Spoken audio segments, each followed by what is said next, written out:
Okay. I want to talk about cookies and sessions and how we use them in Node.js and Express specifically. So I want to go through this cookies.js file, go from the beginning. I'll run this, see it on the browser, and then kind of go detail by detail, line by line, and see what the steps are to use cookies and to use sessions. So first of all, let's start with cookies.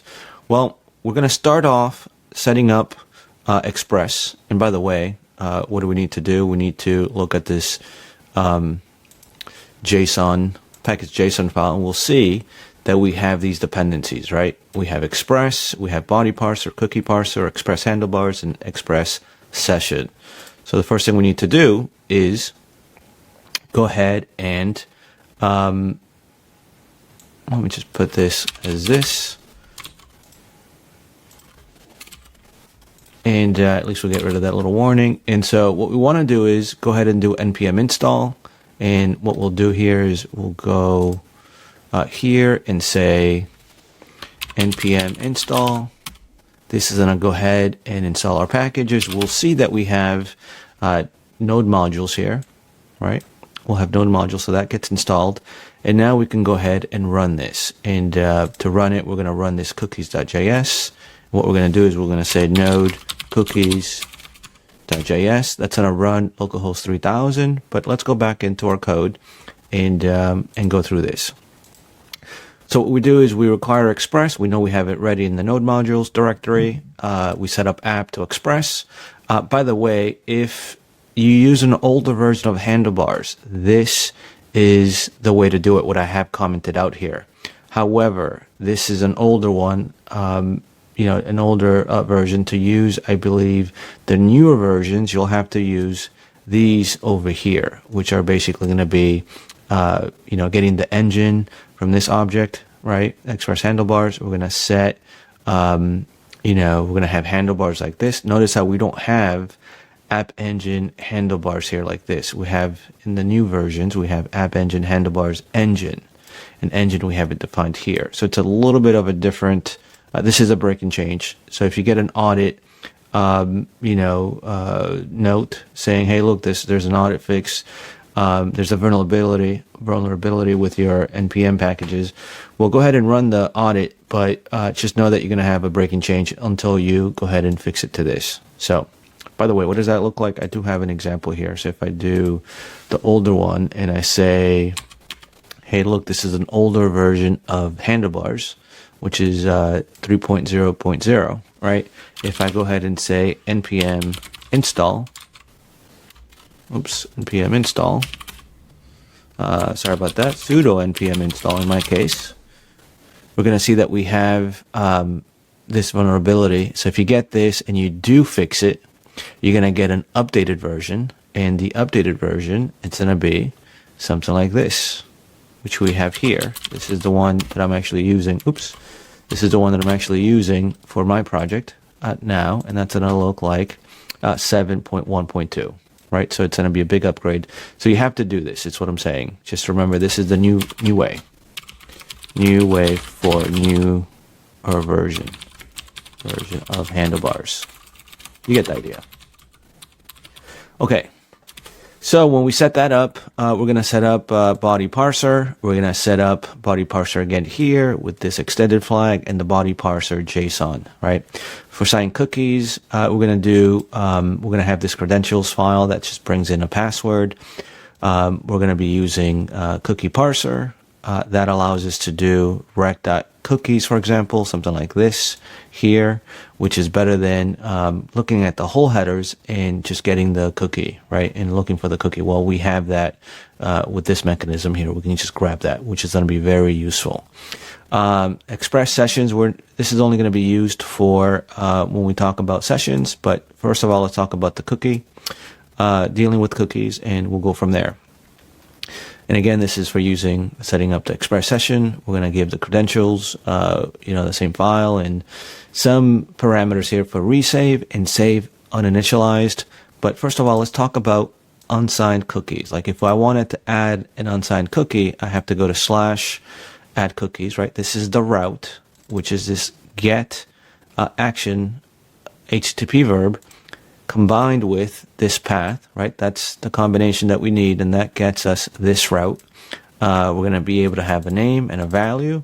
If the name and the value are there by this truthy falsy check, we're going to add this cookie and redirect the user to cookies. So first of all, let's do this one.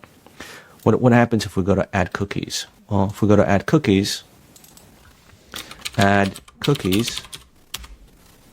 oh, sorry, it's going to be like this, add cookies, and it's not what we think. We have to say add cookies and then pass the name, which is going to be equal to JavaScript,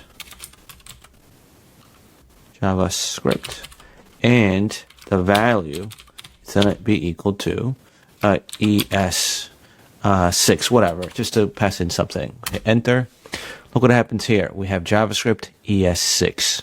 So it goes right back to cookies, right? If we can refresh this, it'll go back to cookies. And by the way, we can see what's happening if we open up the Chrome developer tools and we go to, first of all, we go to application. We'll go to cookies. We'll see that we have a name and a value, right? And the value is ES6. We could also see that since this is a cookie, it goes back and forth between the server and the client. So if I was to refresh this, we'll see that this cookies in this URL, it does get passed in through the headers, right? We have the cookie JavaScript equals ES6, right? Right over here. So we're seeing this interaction between the server and the client slash browser, right? Which is very, very key for cookies. So good. So far we see that. Let's go back to our code and see this is what happens with cookies. Let's do this one last.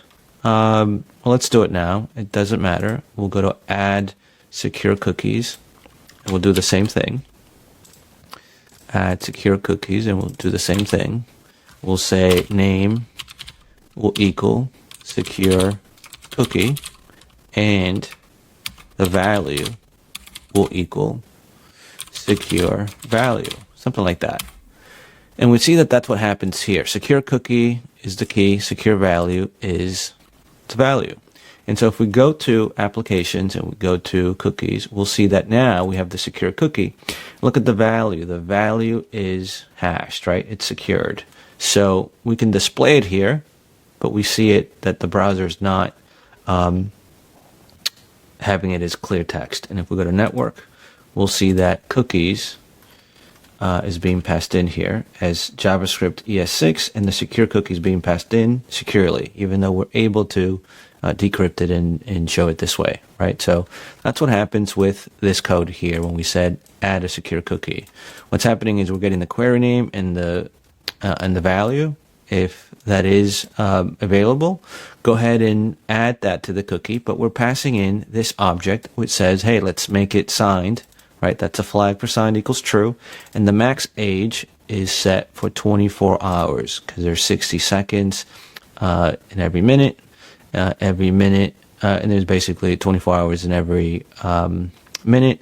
That's a day, and it's a millisecond, so we times it by 1,000. So it redirects back to cookies, and cookies we know will show, this is the action verb, and this is the path. So this is the route. That means that when it goes to slash cookies with a get verb, it's going to go ahead and loop through all the cookies and all the signed cookies as well. So then it goes to the show cookies handlebars view, and it passes this cookie key and value, and that's how we're able to show the cookies. So at this point, we've done the cookies example, and we see what's happening. We display both the unsigned and the secured, the signed cookies. So now let's jump on to the sessions. Sessions, we're going to have the following routes, which are going to basically be two. One, we're going to have a slash sessions path with the get verb. That's going to go ahead and look at this session task list. If it's undefined, we'll set it to an empty array. If it does exist, well, go ahead and just pass it over to this view, or the show session view. We'll open up both views, by the way, in a second. And that's what's going to happen. So here, if we go to sessions, by the way, if we go to sessions, we can see that we don't have anything yet, but we're going to go ahead and add test. We're going to hit submit. We're going to see the task here. So what happens? What happens? We went to add session. At add session, we said, hey, look, the request body.task, and that's a form, right? If that's in the form and it's present, go ahead and push it to this task list within the session. And then redirect to sessions, which is, again, showing the sessions that we just talked about. So let's look at these views, right? We haven't talked about the show session view, and we haven't talked about this show cookies view, right? So let's go ahead and do that, and we'll see exactly what we're talking about. So the show session, let's start with that one. The show session looks like this. It's gonna have a form action as add session. That's gonna be our route with the post. We know that. That's what we said here. It's going to be a post with this add session path, right? And we're going to have your task with an input field, the button type to submit.